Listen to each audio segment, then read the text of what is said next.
네, 오늘도 우리 함께 하나님의 말씀을 우리 살펴보도록 하겠습니다. 우리 함께 보실 하나님의 말씀은 우리 신약성경 마태복음 9장, 신약성경 마태복음 9장 9절에서 13절 말씀입니다. 제가 가진 성경으로는 신약성경 13페이지에 있습니다. 신약성경 13페이지에 있는 마태복음 9장 9절에서 13절 말씀, 우리 찾으셨으면 우리 한 목소리로 함께 합독하며 나아가도록 하겠습니다. 마태복음 9장 9절에서 13절 말씀 함께 읽도록 하겠습니다. 예수께서 그곳을 떠나 지나가시다가 마태라는 사람이 세간에 앉아 있는 것을 보시고 이르시되 나를 따르라 하시니 일어나 따르니라. 예수께서 마태의 집에서 앉아 음식을 잡수실 때에 많은 세리와 죄인들이 와서 예수와 그의 제자들과 함께 앉았더니 바리새인들이 보고 그의 제자들에게 이르되 어찌하여 너희 선생은 세리와 죄인들과 함께 잡수시느냐. 예수께서 들으시고 이르시되 건강한 자에게는 의사가 쓸데없고 병든 자에게라야 쓸데있느니라. 너희는 가서 내가 긍휼을 원하고 제사를 원하지 아니하노라 하신 뜻이 무엇인지 배우라. 나는 의인을 부르러 온 것이 아니요 죄인을 부르러 왔노라 하시니라. 아멘. 네, 오늘도 우리 함께 이 수요 예배 시간대 말씀을 함께 나누길 소망하는데요. 우리 사랑하는 성도 여러분, 이 세상을 살아갈 때 가장 즐긴 것이 혹시 무엇인지 아시나요? 가장 즐긴 것, 여러 가지 물건이 될 수도 있고요, 아니면 옆에 있는 사람이 즐긴 왼수 같을 수도 있고요. 네, 너무나도 사랑스러워서 또 즐길 수도 있고요. 여러 가지 즐긴 것들이 우리의 삶에는 수도 없이 많습니다. 하지만 많은 사람들에게 물어봤을 때 가장 많이 답변한 것은, 우리 아이들과는 상관이 없을 수 있는 이야기지만 이 세상에서 사람에게 가장 즐긴 것은 바로 텍스, 세금이다라고 이야기를 합니다. 굉장히 재밌는 그림을 하나 가져왔는데요, 우리의 모습이지 않을까 싶습니다. 어딜 가든지 세금이 따라오고 어디에 있든지 간에 세금을 내는 모습이 아마 우리의 평생의 모습이지 않을까라고 합니다. 그래서 세금을 사자 먹이를 뺏는 하이에나만큼 잔인하다라고 표현하기도 합니다. 오죽했으면 무덤 끝까지 따라오는 것이 세금이다라고 하는 말이 있을 정도로 이 세금이 얼마나 질긴지에 대해서 이렇게 표현하고 있습니다. 그래서 그런지 동서고금을 막론하고 이 세금을 걷는 사람들, 다른 사람의 돈을 걷는 사람을 사람 취급하지 않았던 것 같습니다. 심지어 세금 걷는 사람은 하나님 나라, 천국에 가지도 못한다라고 이 악담을 퍼부을 정도로 이 악행이 너무나도 퍼다했습니다. 그런데 오늘 우리가 함께 읽은 이 본문 말씀, 그리고 우리가 함께 살펴볼 말씀의 주인공이 나오는데, 그 인물, 바로 우리가 오늘 함께 살펴볼 인물인 이 세리에 대해서 소개하고 있습니다. 그 세리의 이름은 우리가 너무나도 잘 아는 인물인 마태라고 하는 인물입니다. 그런데 왜 예수님께서는 그 당시에도 변함없이 사람 축에 들지 못하는 세리였던 마태를 예수님의 제자로 부르셨던 것일까요?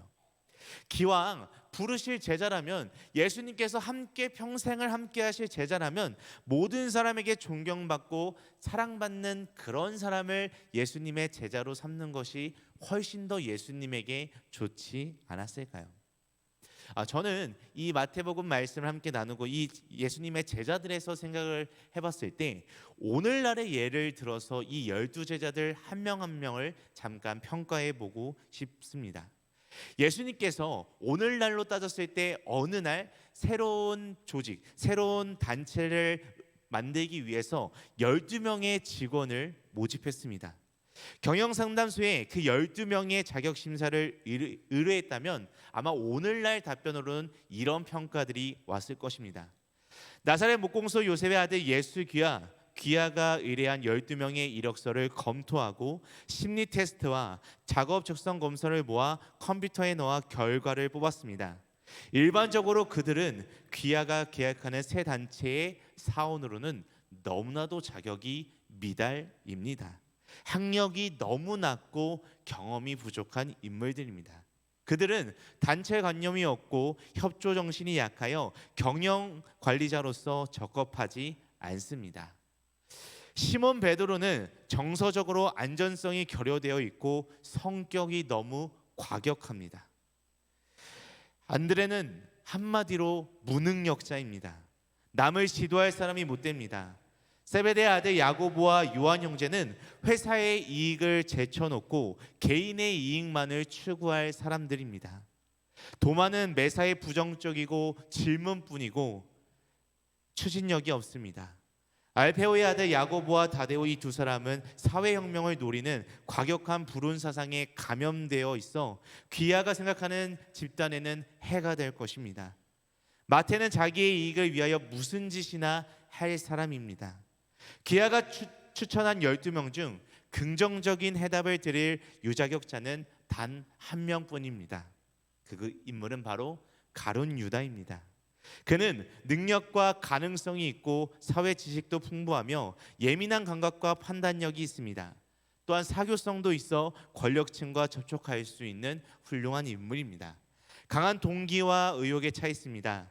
따라서 본 경영 상담회사는 유다 한 명만 추천하고 남은 요원은 다른 사람들을 찾아보기를 권합니다라고 아마 오늘날 이 인물들에 대해서 의뢰를 했다면 이렇게 평가하지 않을까 싶습니다. 그런데 이렇게 한 명밖에 쓸모가 없고 나머지 11명은 쓸모가 없다라고 평가를 받는다라고 할지라도 실제로 우리의 역사에 있어서 새 단체인 교회의 털을 닦았던 자들은 누구인가요? 그들은 당연하게도 실격될 수밖에 없는 이 11명의 제자들이었습니다. 가장 필요했던 유능한 유다는 오히려 진작에 탈락해 버리고 말았습니다. 이 모순의 대답은 무엇일까요? 그것은 바로 그들은 십자가를 순종했던 인물들이었다라는 것입니다. 이 십자가를 순종했던 그것 하나가 그들 모두를 변화시켰고 또한 사회와 또한 우리가 살고 있는 이 세계를 바꾸어 나갔습니다. 그래서 오늘은 이 예수님의 제자들 중에서 우리 성경임을 41번째 시간으로서 처음에는 사람 축에도 들지 못하고 다른 사람들의 시기와 질투와 또한 다른 사람들의 비판을 받으며 살아갔지만 주님을 만나고 주님으로 인생의 목적이 바뀌었을 때 새로운 역사를 창조한 이 예수님의 제자였던 마태에 대해서 주님으로 인생 목적이 바뀐 제자 마태, 주님으로 인생 목적이 바뀐 제자 마태라고 하는 제목으로서 우리 함께 말씀을 나눠보는 시간을 갖도록 하겠습니다. 첫 번째로 주님으로 인생의 목적이 바뀐 제자 마태는 사명을 갖고 살았습니다. 이 마태는 사명을 갖고 살아갔던 인물이었습니다. 우리 오늘 본문 말씀 9절 말씀을 함께 읽도록 하겠습니다. 9절 말씀 함께 읽도록 하겠습니다. 예수께서 그곳을 떠나 지나가시다가 마태라는 사람이 세간에 앉아 있는 것을 보시고 이르시되 나를 따르라 하시니 일어나 따르니라. 아멘. 오늘 말씀에서 예수님께서 지나가시다가 마태를 보셨다라고 이야기하는데요. 마가복음과 누가복음을 보게 되면은 마태의 본 이름은 마태가 아니라 레위라고 기록되어 있는 것을 살펴볼 수 있습니다. 마태의 본 이름인 이 레위는 연합이라고 하는 의미가 이 이름 속에 담겨 있습니다. 아마 레이지파인 그에게 그의 아버지는 레이지파의 역할을 혹시라도 기대하면서 그러한 이름을 붙이지 않았을까 생각됩니다. 즉 끊어진 하나님의 영광을 백성들에게 연결시키라는 의미를 그 레위라고 하는 이름을 통해서 그에게 부여하지 않을까라는 생각을 할 수 있습니다. 그러나 우리가 너무나도 잘 아는 것처럼 이 레위 마태는 그 기대와는 달리 오히려 백성과 백성을 더욱더 분리시키고 더욱더 안 좋아지게 하는 그러한 역할을 맡고 있었습니다. 심지어는 더 나아가 하나님의 영광을 실추시키는 그러한 역할까지 감당하고 있던 인물이 이 레이자 마태라고 하는 인물이었습니다. 이 당시에 이 세금을 걷는 세리에 대한 유대인들의 관점은 심한 말로 표현하자면 개돼지와 같은 그런 하찮은 것이었습니다. 이 친로마파였던 그들은 유대 민족의 자본을 빼돌리는 매국노라고 여겨졌고 생각했습니다. 또한 동족의 재산을 착취하는 거미와 같은 모습이었습니다. 그렇기에 세리라고 하는 족속들은 그들에게 있어서는 안 될 그런 유형의 사람이었다라는 것입니다. 하지만 이러한 사람들의 굉장히 천박하고 안 좋은 시선과는 달리 그들은 너무나도 그 당시 최고의 교육을 받은 엘리트들이었습니다. 그뿐 아니라 그들은 언어의 귀재였다라고 표현합니다. 기본적으로 서너 개의 언어를 할 수 있었습니다. 그들이 언어를 잘한다는 것은 남들보다 많은 기회를 잡을 수 있다라는 뜻이었고, 그들은 착취한 세금으로 그렇게 능력을 바탕으로 이 세리가 된 이후에 착취한 세금으로 최고의 부와 평안을 누리며 아주 잘 살고 있었습니다. 그러나 그들은 삶의 목표를 망각한 그저 지성인이었고 그저 부자였을 뿐입니다. 그들에게 이 돈이라고 하는 것은 어떻게 보면 위로의 수단이었을 것입니다. 그래서 그들은 악착같이 돈을 어떻게든 모았을 것이고 그것이 그들의 삶의 가치의 끝이었다라고 봐도 무방합니다. 현대에 우리와 같은 많은 사람들도 교회 나오면서 의미 없는 삶을 너무나도 쉽게 살아갈 때가 많습니다. 도대체 왜 교회에 나오는 사람들도 그러한 삶을 살아가는 것일까요? 그것은 하나님을 향한 거룩한 사명이 아직까지는 부족하기 때문입니다. 우리는 날마다 하나님께서 우리에게 맡겨주신 이 거룩한 사명을 소유해야만 하고 회복해야만 한다라는 것입니다. 그렇다면 과연 여기서 또한 교회에서 계속해서 이야기하는 이 사명은 도대체 무엇일까요? 자주 하는 이야기지만 이 사명은 엄청나게 크고 거창한 것이 결코 아닙니다. 사명은 하나님의 영광스러운 일과 연결된다면 그것이 주님 안에서 선한 일이 되는 것, 그것이야말로 사명이다라고 이야기할 수 있습니다. 그렇기에 우리는 인생에 분명한 사명을 갖고 이 세상을 살아가야 하는 것입니다. 성도 여러분, 이 영어로 사명은 calling, 미션이라고 표현을 많이 합니다. 부름, 보냄이라고 이렇게 표현을 하는데요.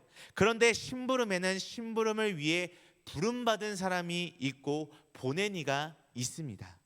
누가 우리를 이 땅에 심부름하러 보내셨습니까? 바로 우리의 하나님이 우리를 보내셨습니다. 그리고 사람에게 있어서 가장 귀한 것, 가장 의미 있는 것이 무엇입니까? 바로 하나님께서 보내신 그 사명을 깨닫고 그 사명을 우리의 삶 속에서 반드시 완수해 나가는 것이 우리의 가장 큰 귀한 것이고 의미 있는 것입니다. 그렇기에 오늘 말씀의 주인공처럼 주님으로 인생의 목적이 돈에서 주님의 은혜로 바뀌었던 이 마태가 주님께서 이 마태에게 주신 사명을 마음에 품고 그 사명으로 인해서 목숨을 걸고 살아갔던 것처럼 우리도 우리의 삶 속에서 우리의 하나님께서 주시는 그 사명이 무엇인지를 분명히 발견하고 그 사명으로 인해서 살아가고 그 사명을 위해서 우리가 모든 것을 다 바칠 수 있는 우리 모두의 삶이 되기를 간절히 원합니다. 두 번째로 주님으로 인생의 목적이 바뀐 제자 마태는 정직하고 솔직하게 살았습니다. 이 마태는 주님을 만나고 나서는 정직하고 솔직하게 살았습니다. 우리 오늘 본문 말씀은 아니지만 우리 옆장 말씀인 마태복음 10장 2절에서 4절 말씀, 우리 너무나도 잘 아는 말씀인데요. 마태복음 10장 2절에서 4절 말씀을 우리 함께 읽도록 하겠습니다. 12사도의 이름은 이러하니 베드로라 하는 시몬을 비롯하여 그의 형제 안드레와 세베대의 아들 야고보와 그의 형제 요한, 빌립과 바돌로메, 도마와 세리마테, 알페오의 아들 야고보와 다데오, 가나안인 시몬 및 가룟 유다 곧 예수를 판 자라. 아멘. 너무나도 잘 알고 있는 말씀이죠. 이 마태복음 10장 2절에서 4절에 기록되어 있는 12제자의 명단을 보면 한 가지 특이한 점을 발견할 수 있습니다. 그것이 무엇일까요? 그것은 다른 사람은 모두 이름만을 기록했지만 자신의 이름에는 세리 마태라고 그의 직업을 기록하고 있습니다. 이것이 굉장히 특이한 점입니다. 혹시 아셨나요? 저도 이번에 마태를 공부하면서 알게 되었습니다. 대부분의 사람들은 자기의 좋지 않은 과거나 사건, 생각하기 싫은 일을 조용히 덮어둡니다. 드러나고 싶어하는 사람은 아무도 없을 것입니다. 그런데 마태는 왜 자신의 과거를 숨기지 않고 정직하게 이 마태복음 책에 세리라고 표현을 하고 있을까요? 그것은 바로 마태에게 있어서 주님의 은혜가 너무나도 고귀하고 컸기 때문입니다. 분명히 자신에게는 세리로서 잘못을 한 부분이 있고 죄가 있는 부분이 있었지만 주님을 만남으로 회개함으로 인해 그 죄가 은혜의 발판이 되었다라는 것을 이 세리라고 하는 단어에서 이 마태는 표현하고 있는 것입니다. 성도 여러분, 주님의 은혜는 그 모습 그대로 솔직하게 주님께 나왔을 때 주어지는 것이 바로 주님의 은혜입니다. 주님의 은혜로 변화된 자에게 우울하고 암울했던 시절은 영광의 흔적이자 주님의 은혜로 더 나아갈 수 있는 발판이 되어진다라는 것입니다. 그러기에 우리는 주님 앞에 날마다 솔직해야 하는 것입니다. 우리의 있는 그 모습 그대로 주님께 나아가고 주님의 부르심에 응답해야 한다라는 것입니다. 우리들의 좋지 않았던, 우리들의 숨기고 싶었던 과거를 영광스럽게 만들 수 있어야 합니다. 우리가 너무나도 잘 아는 이 신약의 인물이었던 중풍병자가 지붕을 뚫고 주님께 나갔던 것처럼, 남편이 다섯이었던 사마리아 여인이 주님께 나아갔던 것처럼, 마태가 주님의 말씀에 순종하며 따랐던 것을 기억하며 우리가 복잡하게 머리를 계속해서 굴리거나 이익을 위해 하나님 앞에 결코 계산을 하지 마시기 바랍니다. 여러분이 주님께 솔직히 정직하게 모든 것을 다 내려놓고 고백하는 마음으로 나아간다면 주님은 그런 여러분들을 분명하게 사용하시고 소중하게 여겨주신다라는 것입니다. 우리 모두가 이러한 정직한 영을 주님 앞에서 더욱더 회복하는 우리가 되기를 간절히 원합니다. 마지막 세 번째로 주님으로 인생의 목적이 바뀐 제자 마태는 결단하는 삶을 살았습니다. 주님으로 인생의 목적이 바뀐 마태는 결단하는 삶을 살아갔습니다.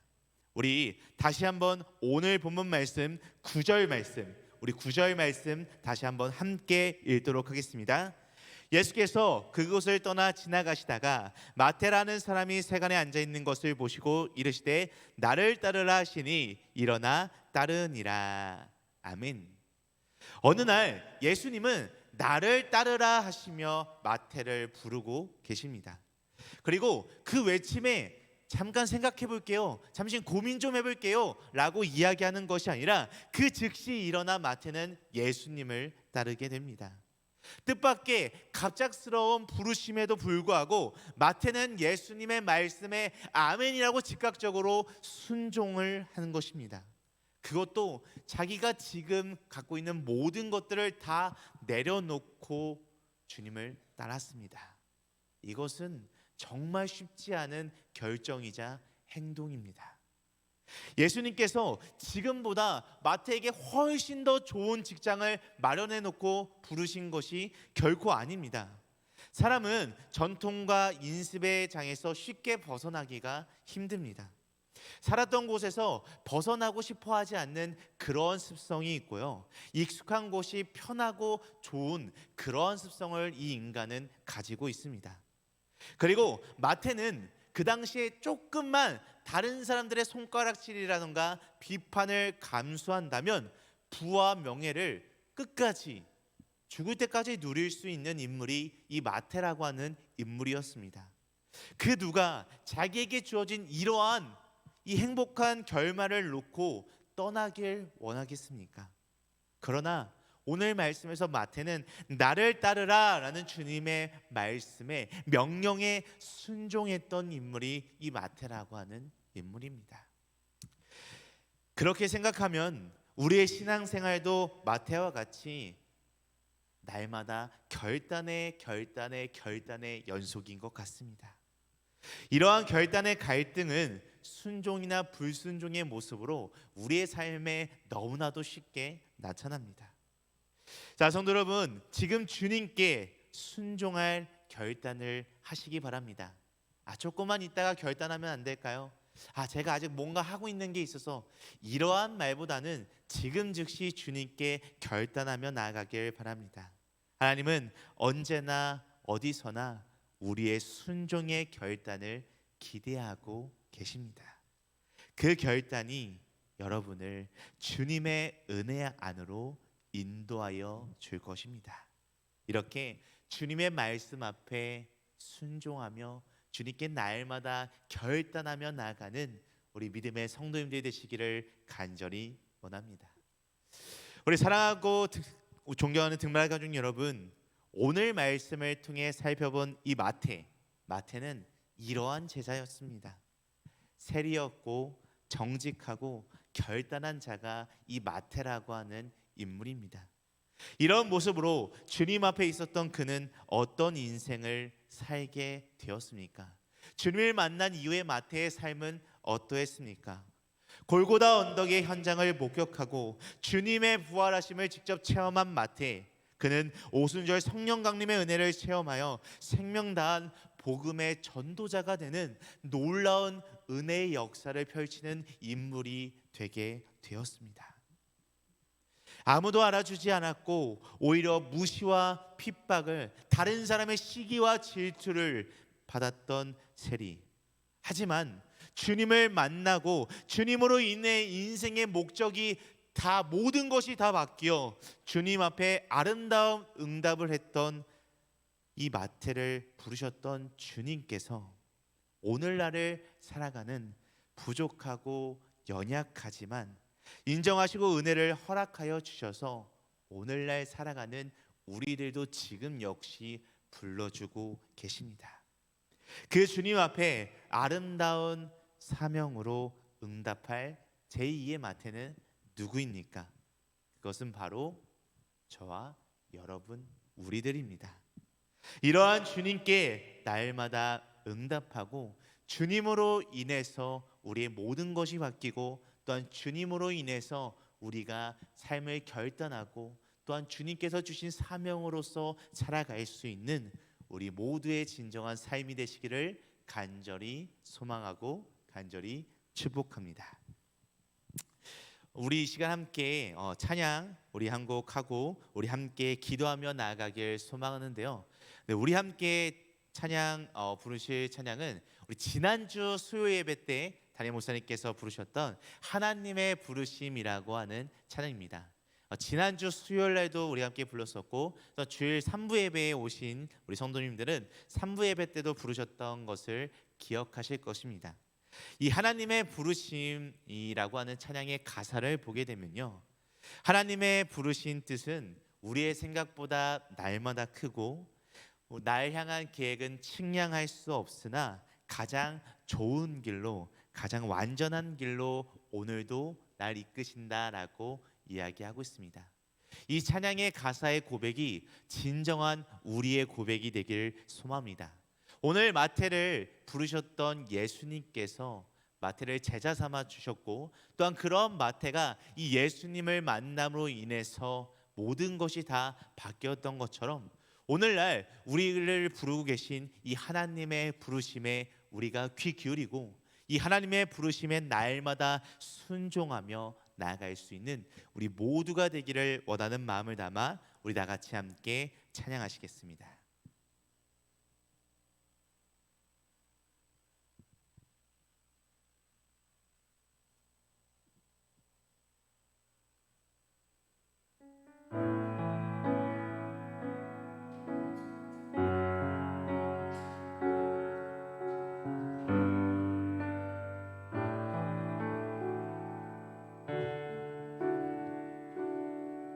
하나님의